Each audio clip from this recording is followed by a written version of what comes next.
বাঙালির জন্মদিনের সকাল শুরু হয় ঈশ্বরের আরাধনা দিয়ে। আমরাও এর ব্যতিক্রম নই। তারপর আবার এটি শ্রাবণ মাসের প্রথম শনিবার। প্রতি বছর অগণিত ভক্তগণ গ্রহরাজের পুজো দিতে মন্দিরে এসে থাকে। কাজেই বেশ ভোর থেকেই শুরু হলো আজকে পুজোর ব্যবস্থাপনা। বাড়ির রীতি অনুযায়ী জন্মদিনের পরমান্ন আগে ঈশ্বরের উদ্দেশ্যে নিবেদন করে তবেই গ্রহণ করা হয়।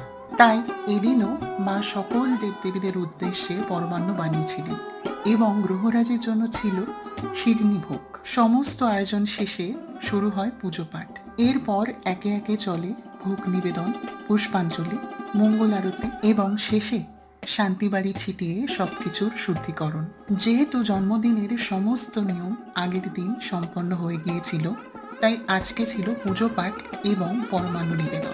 এই ভিডিওটির মাধ্যমে সবটা তুলে ধরার চেষ্টা করেছি মাত্র। কেমন লাগলো জানাবেন।